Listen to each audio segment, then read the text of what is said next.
السلام عليكم. القمة المنتظرة كلاسيكو أوروبا، حرب نصف النهائي ريال مدريد بايرن ميونخ. مباراة راح تكون نارية انتقامية وثأرية في نفس الوقت، وتحت كلمة ثأرية حط لي 15 خط أحمر، لأن خلال الحلقة راح تعرف معاي ليش حكيت لك أنا ثأرية. وبالمقابل هاري كين يتوعد نادي ريال مدريد بأنه شو المباراة راح تكون عبارة عن حرب.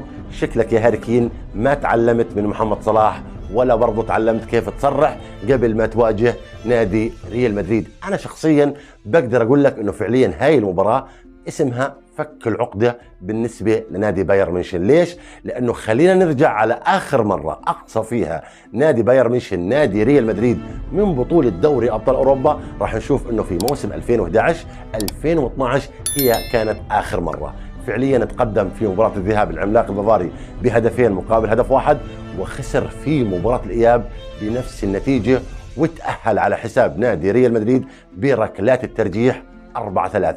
لكن بعد هيك شو صار؟ فعليا الفريقين تواجهوا 3 مرات على مستوى بطولة دوري أبطال أوروبا، مرتين في الدور نصف النهائي ومرة في الدور ربع النهائي. موسم 2013-2014 في الدور نصف النهائي بيب جوارديولا بدرب العملاق البافاري بايرن ميونخ، وأنشيلوتي مدرب نادي ريال مدريد الحالي بدرب نادي ريال مدريد، وفعليا بشق طريقه إلى العاشرة على مستوى بطولة دوري أبطال أوروبا. فعليا نادي ريال مدريد أقصى نادي بايرن ميونخ من بطولة دوري أبطال أوروبا في الدور نصف النهائي في موسم 2016-2017، وفي الدور ربع النهائي ريال مدريد يقصي نادي بايرن ميونخ من بطولة دوري أبطال أوروبا.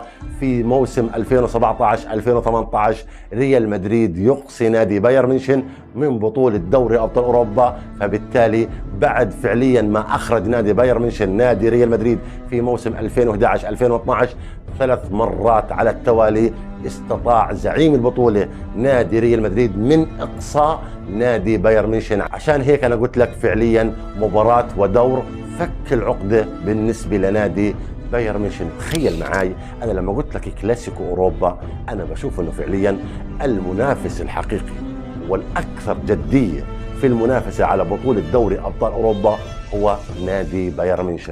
تخيل معاي أنه نادي بايرن ميونخ عنده 6 ألقاب، وأقصى نادي ريال مدريد بعد موسم 2011-2012 3 مرات. يعني لو تأهل بايرن ميونخ على حساب نادي ريال مدريد في 3 مرات، كان حاليا نادي بايرن ميونخ يملك من الألقاب 9 ألقاب، ونادي ريال مدريد يملك 11 لقب فقط. عشان هيك قلت لك كلاسيكو أوروبا وحرب نصف النهائي. وأنا بشوف فعليا أقرب فريق لنادي ريال مدريد من حيث المنظومة ومن حيث الإدارة ومن حيث القوة هو العملاق البافاري بايرن ميونخ. وقبل ما نبلش الحلقة واحكي لك من هو الأقرب للتأهل على حساب الآخر، ما تنسى تعطيني أحلى لايك للفيديو وأحلى اشتراك بالقناة ليوصلك كل جديد. وخلينا نبلش الحلقة. وفي ركائز كثير هي اللي راح تحدد من سيتأهل إلى الدور النهائي، لكن بالمقابل في نقطة مهمة أنا حاب أحكي عنها قبل ما أحكي عن هاي الركائز اللي هي الألقاب. نادي بايرن ميونخ خرج من بطولة كأس ملك إسبانيا، وأيضا خسر الدوري والبوندسليغا لصالح نادي باير ليفركوزن تحت قيادة مدربه المتألق تشابي ألونسو. فبالتالي البطولة الوحيدة المتاحة لنادي بايرن ميونخ خلال الموسم الحالي اللي هي بطولة دوري أبطال أوروبا، وهذا الحكي بيعمل ضغط كبير على الإدارة وعلى المدرب وعلى اللاعبين. على الجهة الأخرى نادي ريال مدريد توج ببطولة كأس السوبر الإسباني، حسم الدوري الإسباني بعد فوزه على نادي برشلونة غريمه التقليدي بنتيجة 3 أهداف مقابل هدفين. فبالتالي نادي ريال مدريد من ناحية الضغط النفسي أنا بشوف بحالة أفضل بكثير من لاعبين نادي بايرن ميونخ. فبالتالي هاي النقطة برضه راح تكون في صالح نادي ريال مدريد، وممكن تكون حافز كبير للاعبين بايرن ميونخ. وخلينا نبلش نحكي عن الركائز الأساسية اللي راح تحدد من سيتأهل إلى النهائي. وخلينا نبلش بأول ركيزة أساسية، وأنا بشوف إنه هاي الركيزة تعتبر أهم شيء على مستوى الدوري وبرضه على مستوى دوري أبطال أوروبا. وهذا الحكي راح أثبت لك إياه بالأرقام مش بالكلام. وخليني أبلش معك بأول ركيزة اللي هي المنظومة الدفاعية. خلينا اروح معك مبدئيا على البوندسليغا. فعليا نادي باير ليفركوزن لحد اللحظة مسجل فقط 75 هدف، بالمقابل نادي باير ميونخ مسجل 87 هدف. لكن خلينا نشوف المنظومة الدفاعية لنادي باير ليفركوزن قديش استقبلت فقط 20 هدف، بالمقابل نادي باير ميونخ استقبل 37 هدف. وهذا الحكي اللي سمح لنادي باير ليفركوزن انه يتوج ببطولة البوندسليغا على حساب نادي باير ميونخ الموسم الحالي. برضو هذا الحكي راح اثبت لك اياه من الدوري الاسباني الموسم الراح. برضو نادي برشلونة سجل فقط 70 هدف، بالمقابل نادي ريال مدريد سجل 75 هدف. لكن نادي برشلونة استقبل فقط 20 هدف، ونادي ريال مدريد استقبل 36 هدف. عشان هيك نادي برشلونة برضه توج ببطولة الدوري الإسباني. وخليني أثبت لك هذا الحكي من الدوري الإسباني الموسم الحالي. نادي ريال مدريد، نادي برشلونة، ونادي جيرونا. خلينا نشوف نادي ريال مدريد قديش استقبل لحد اللحظة. استقبل فقط 22 هدف. نادي برشلونة استقبل 36 هدف، ونادي جيرونا مستقبل لحد اللحظة قديش؟ مستقبل 40 هدف. على مستوى خط الهجوم نادي ريال مدريد لحد اللحظة مسجل 70 هدف، نادي جيرونا 67 هدف ومش بعيد كثير عن نادي ريال مدريد، ونادي برشلونة مسجل 64 هدف. على الرغم من التقارب من الناحية الهجومية، لكن الفيصل كان لمين؟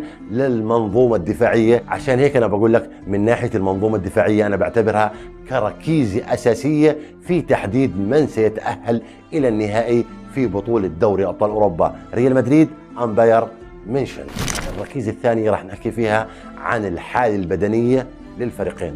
نادي ريال مدريد 5 أيام لعب فيهم مطحنتين كرويتين على أعلى مستوى. المطحنة الأولى كان فعليا مطالب فيها في أنه يتجاوز نادي مانشستر سيتي ويتأهل للدور نصف النهائي على مستوى بطولة دوري أبطال أوروبا. لعب 120 دقيقة، فبالتالي إرهاق كبير كان واضح على لاعبين نادي ريال مدريد. وما ننسى برضو كان في مطحنة ثانية أمام نادي برشلونة غريمه التقليدي ليحسم فيه بطولة الدوري الإسباني ويرتاح ويبتعد بفارق مريح عن نادي برشلونة. وبرضو شفنا الإعياء واضح على لاعبين نادي ريال مدريد في مباراتهم ضد نادي برشلونة. كروس كان ثقيل، وبرضه كامافينجا ما كان يقدر يركض مع لامين يامال. وشفنا برضه المجهودات على مستوى خط الهجوم من ناحية رودريغو وأيضا فينيسيوس في تأثر كبير بالحالة البدنية. فبالتالي الحالة البدنية راح تكون ركيزة أساسية في مباراة يوم الثلاثاء القادم. وبرضه على الطرف الآخر نادي بايرن ميونخ أنا بشوفه أقل ضررا من الناحية البدنية بالنسبة لنادي ريال مدريد. ليش؟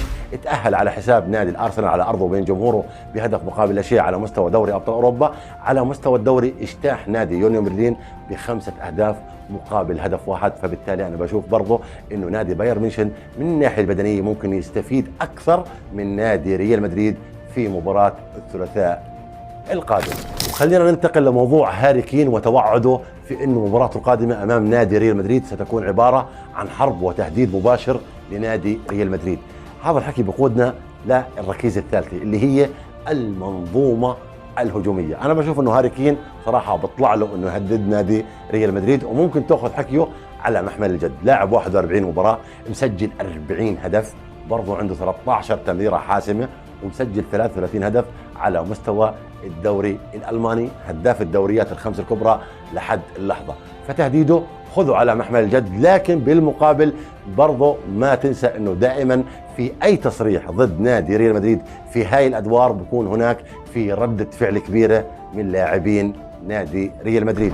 خلينا نحكي عن المنظومة الهجومية لنادي بايرن ميونخ. أنا بشوف أن المنظومة قوية، لكن لو كان في لاعبين أفضل من سنة وأفضل من جنابري، هذا الحكي برضه راح يعطي قوة أكبر لنادي بايرن ميونخ من ناحية المنظومة الهجومية. جنابري سنة مش بمستوى نادي مثل نادي بايرن ميونخ. على المقابل نادي ريال مدريد عنده منظومة هجومية وهجمات مرتدة قاتلة. عندك أجنحة طائرة، فينيسيوس، رودريغو، ومن خلفهم المتألق بيلينغهام صاحب رصاصة الرحمة في مرمى نادي برشلونة في الكلاسيكو.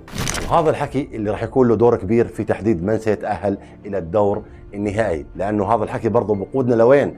للركيزة الأساسية الأولى اللي هي المنظومة الدفاعية. وحكينا أنه فعليا المنظومة الدفاعية على الرغم من وجود 4 قلوب عند نادي بايرن ميونخ، إلا أنه فعليا في انهيار تام بالمنظومة الدفاعية لنادي بايرن ميونخ. عندك اوباميكانو، عندك داير، عندك برضه ديليخت، وأيضا عندك اللاعب كيم مين جي.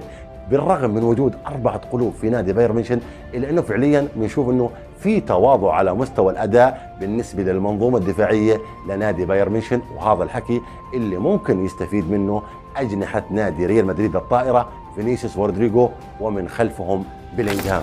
هذا الحكي بصراحه برضه ممكن يكون في صالح نادي ريال مدريد في مباراه يوم الثلاثاء. لكن بشكل عام المباراه راح تكون ثأريه انتقامية، وأيضا راح تكون مطحنة كروية من طراز رفيع للأشياء اللي حكيناها في أول حلقة، وبرضه للركائز الأساسية اللي اعتمدناها في تحديد من سيتأهل إلى النهائي. وبهيك تقريبا بكون عملت لك قراءة شاملة لمباراة يوم الثلاثاء القادم، المباراة الثأرية، مباراة حرب نصف النهائي ما بين نادي ريال مدريد ونادي بايرن ميونخ. وبهيك برضه بتكون خلصت حلقتنا. ما تنسى تعطيني احلى لايك للفيديو واحلى اشتراك بالقناه ليوصلك كل جديد. فشو، سلام.